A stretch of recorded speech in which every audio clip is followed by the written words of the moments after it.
चीन में फैला एक बार फिर भयानक वायरस। क्या एक बार फिर पूरी दुनिया में लग जाएगा लॉकडाउन? जी हाँ दोस्तों, 5 साल पहले पूरी दुनिया थम गई थी जब चीन से फैले कोरोना वायरस ने पूरी दुनिया में तबाही मचाई थी।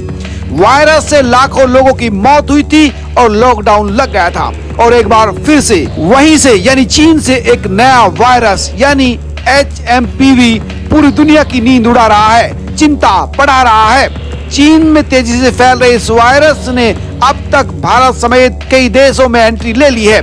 इस वायरस की बढ़ती रफ्तार और लक्षणों ने एक बार फिर से दुनिया को अलर्ट मोड पर ला दिया है। भारत में मंगलवार तक 8 मामलों की पुष्टि हो चुकी है, जिनमें से 2 कर्नाटक के बेंगलुरु में, एक गुजरात के अहमदाबाद में और एक तमिलनाडु के चेन्नई और सलेम में है। और इसी बीच सोशल मीडिया पर लॉकडाउन एक बार फिर ट्रेंड कर रहा है। लोगों के जहन में सवाल आ रहे हैं कि क्या एक बार फिर दुनिया भर में कोरोना वायरस की तरह से तबाही मचने वाली है?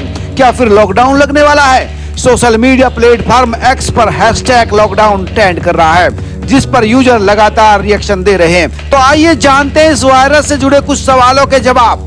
HMPV यानी ह्यूमन मेटान्यूमो वायरस एक सांस संबंधी वायरस है। यह बच्चों, बुजुर्गों और कमजोर प्रतिरोधक क्षमता वाले लोगों को ही अपनी चपेट में लेता है। भारत में मिलने वाले ज्यादातर मरीज बच्चे ही हैं। अब समझ लेते हैं कि ये वायरस कितना खतरनाक है। दरअसल दोस्तों, HMPV वायरस सांस संबंधी समस्याएं पैदा करता है, लेकिन यह कोविड-19 की तुलना में कम खतरनाक है। हालांकि ये कोरोना वायरस की तरह ही एक एयरबॉर्न वायरस है, लेकिन इसकी संक्रमण का दायरा और जटिलताएं कोविड-19 से कम है। इसका मतलब है कि यदि ये फैलता भी है तो लॉकडाउन जैसी स्थिति शायद ना बने। अब समझ लीजिए दोस्तों कि HMPV वायरस कैसे फैलता है, कैसे ये लोगों को अपनी चपेट में लेता है। तो दोस्तों, ये खांसने, चीखने, छींकने और संक्रमित व्यक्ति के संपर्क में आने से ही ये अपना संक्रमण बढ़ाता है। यहाँ तक कि अगर आपने इन्फेक्टेड सतह को छू लिया और फिर अपनी आंख, नाक या मुंह को छू लेते हैं तो भी ये संक्रमण फैलेगा। अब जान लीजिए कि इस वायरस के क्या लक्षण हैं। दरअसल HMPV वायरस के समान लक्षणों की बात करें तो इससे इन्फेक्टेड व्यक्ति का नाक बहता है, खांसी आती है, बुखार और गले में खराश रहती है, सांस लेने में कठिनाई भी आती है। वहीं गंभीर मामलों में ब्रोंकाइटिस, निमोनिया और श्वसन तंत्र की अन्य गंभीर समस्याएं बढ़ जाती है।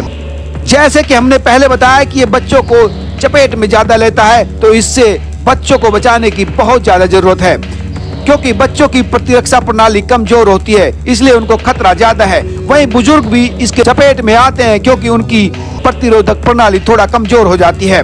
वहीं वो लोग जो क्रोनिक बीमारियों से ग्रसित होते हैं, जैसे अस्थमा, COPD और हृदय रोग के मरीज भी इसकी चपेट में आ सकते हैं। इसके बाद अब जान लेते हैं कि HMPV वायरस से कैसे बचा जा सकता है। तो सबसे जरूरी है कि अपने हाथों की स्वच्छता लगातार बरकरार रखें, साबुन और पानी से लगातार हाथ धोते रहें, छींकते और खांसते समय मुंह और नाक को ढकें, मास्क पहने, संक्रमित व्यक्तियों के संपर्क में ना आए, बार बार छुई जाने वाली सतहों को ना छुएं, क्योंकि वहाँ कीटाणु हो सकता है। उम्मीद करते हैं कि जल्दी ही इस वायरस पर काबू पा लिया जाएगा, क्योंकि सरकार का कहना है कि वो इस पर काम कर रही है। सबसे महत्वपूर्ण है कि आप अपने आप को बचा कर रखें।